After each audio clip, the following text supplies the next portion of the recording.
Okay, today we will discuss on various initiatives and contribution of Datuk Seri Najib to improve county social. But did you know about the Prime Minister background? Yeah, a little bit. Okay, let's watch first. Shri Haji Mohammed Najib bin Tun Haji Abdul Razak, born the 23rd of July 1953, is the sixth and current Prime Minister of Malaysia.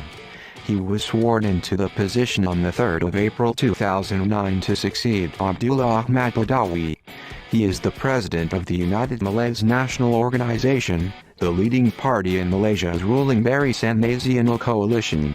Najib is the eldest son of Abdul Razak Hussein, Malaysia's second prime minister, and the nephew of Hussein On, Malaysia's third. He was elected to the Parliament of Malaysia in 1976, at the age of 23, replacing his deceased father in the Pahang-based seat of Pekin. From 1982 to 1986, he was the Menteri Besar, Chief Minister of Pahang, before entering the Federal Cabinet of Mahathir Mohamad in 1986 as the Minister of Culture, Youth and Sports. He served in various cabinet posts throughout the remainder of the 1980s and 1990s, including as Minister for Defense and Minister for Education. He became Deputy Prime Minister on the 7th of January 2004, serving under Prime Minister Abdullah Ahmad Badawi, before replacing Badawi a year after Barisan Nasional suffered heavy losses in the 2008 election. Najib's tenure as Prime Minister has been marked by economic liberalization measures, such as cuts to government subsidies, loosening of restrictions on foreign investment, and reductions in preferential measures for ethnic Malays. This day we pay tribute to a well-known son of Malaysia, one who has placed his knowledge, his skills, his learning and experience at the altar of his nation, from the time he was a young man of 23 when he was elected into the Malaysian Parliament. This day we salute Yang Amat Berhormat Datuk Seri Mohammed Najib Tun Abdul Razak, illustrious son of an illustrious father, now Prime Minister of Malaysia. This day we commend him for his devotion to his people in working to protect their future in a manner where they can brave the challenges of a fast-paced world. He champions a mission through the Federal Land Development Authority, or FLDA, to transform the rural heartland of Malaysia. He seeks to change a people entrenched in centuries-old lifestyle in a way that safeguards their traditions and values, while bringing them into the realities of a competitive and aggressive globalized environment. He seeks to stem the outflow of young people eager for the attractions of city centers. He seeks to mold them into young leaders who will be the bridge that will close the economic gap between the rural and the urban centers. He has set in motion a social transformation underpinned by a 5-pronged strategy that will see the rural heartland develop into Malay economic growth centers. It will produce a new middle class through enhancing and diversifying the income of the rural population by encouraging people to venture into business and entrepreneurship instead of just depending on commodities. A graduate with a BA Honours degree in Industrial Economics from the University of Nottingham in England, Datuk Seri Najib understands the value of education and the role it plays in harnessing and developing the potential of young people. He has persuaded many to pursue their higher education to improve their skills and knowledge. While he sees an educated and skilled younger generation as agents of change, he has been at work transforming the rural landscape so that the young will be persuaded to return home where they can put their knowledge to work. The social transformation that Datuk Seri Najib foresees for the rural heartland will take time to take effect, and he is content to provide the catalyst that will bear fruit in the next 50 years.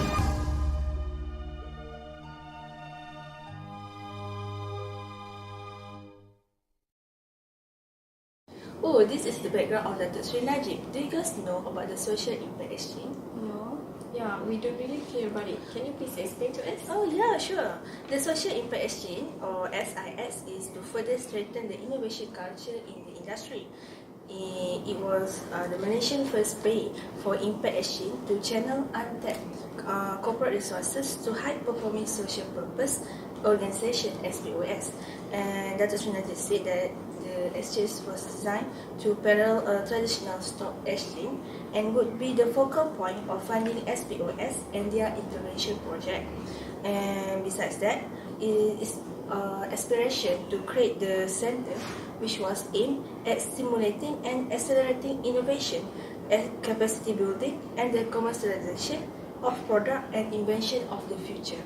And this center was led by Cyberview with Magic as its strategy, and it will bring government, corporation, academia, and entrepreneurs together to address issues on future technology like smart city, robotic, and intervention. So, Dato' Sri Najib has also made other contributions, such as Dato' Sri Najib has made the wave of all the nation throughout the concept of One Malaysia. So, do you guys know about it? Yes, I hear about it. There is Kedai Satu Malaysia, Klinik Satu Malaysia, and Kedai Kain Satu Malaysia. And Klinik Satu Malaysia has a lot of benefit towards social in the country. It's because it provides a treatment and medicine at low cost. Yes, that's right. So there's a lot of facilities provided through this concept, One Malaysia concept. But despite all the benefits given, there's a poll conducted by the Merdeka Center for Opinion Research pertaining that Prime Minister's 100 days in office, where 76% of the public survey were aware of the One Malaysia concept. The 23% agrees in saying that it counts and it promotes the unity between the various races, while the other 18% saying it's about fairness and equality among the races. Based on this research, it showed that Malaysian generally is not very clear about the One Malaysia concept, and it would be likened to a proverb of 5 blind men and an elephant.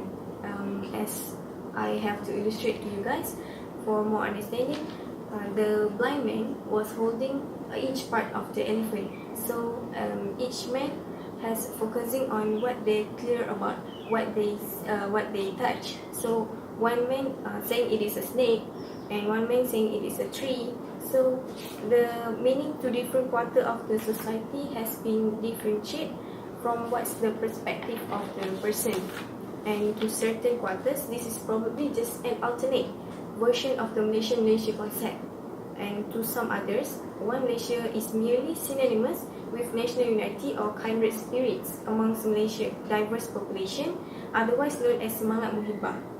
And One Malaysia concept is to inculcate the spirit and values of togetherness and sense of belongingness regardless of race, religion, and creed.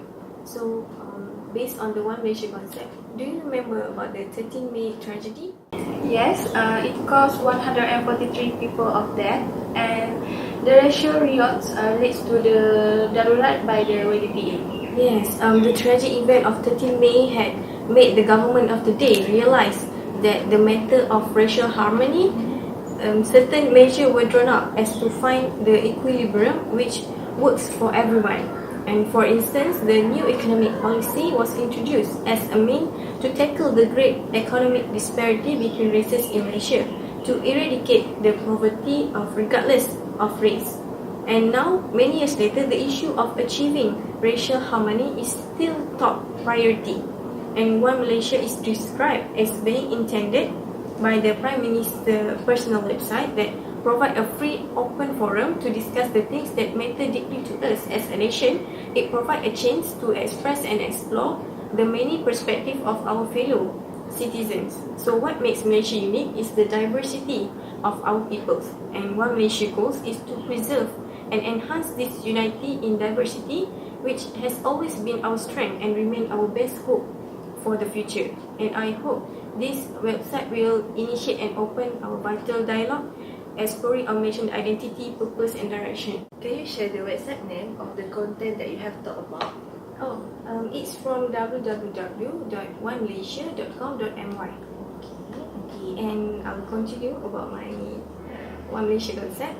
So the unity and integration is basically under the concept of One Malaysia.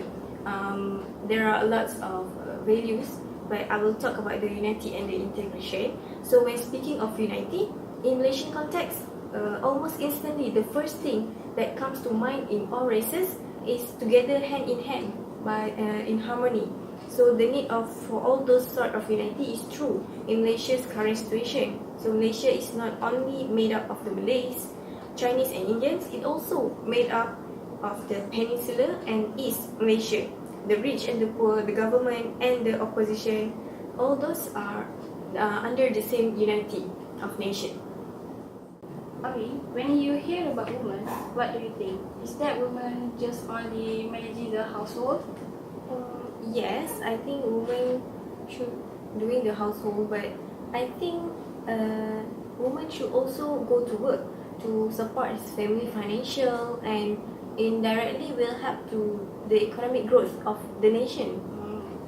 Yes, right, Avi. Because of that, we have National Women Policy to assist women to participate in the development of the country. And as we know, we have National Women Policy in 1989, and after that, we have National Women Policy 2009, their second National Women Policy.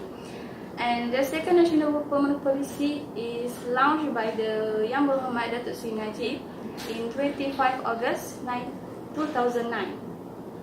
The National Women Policy have created many seminars and programs to the women. One of that is Nur Bestari. The Nur Bestari program can be focusing on women to increase gender sensitivity and the ability to appreciate women and increase knowledge and understanding of procedural right based on legal provision and law. More than that, they also organize the seminar on anti-crime women, Wajah, and then domestic violence. And this program focus on creating awareness and sensitivity to the community about women's rights and measures to safeguard women's welfare. As we know that women are often be oppressed. Through this National Women Policy, they has outlined the form of education and training to the women, such as Bestari Realization Program, Single Mother Incubator Program, IKI, Women Entrepreneurship Incubation Program, IQITA, and the Small Office Home Office Program and Aboriginal Women Capacity Development Program. Oh, okay, so what is Single Mother Incubator Program is all about? Okay. This program aims at single parents, a single mother, they have been divorced, to gain the knowledge and skill that can be used to carry out the entrepreneurship and service to generate income. Okay. So can you explain more about the small office, home office?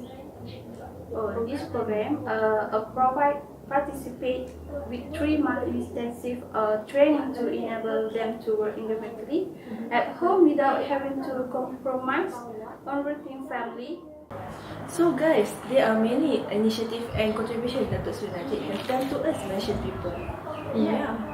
So we can meet again next time to discuss another topic.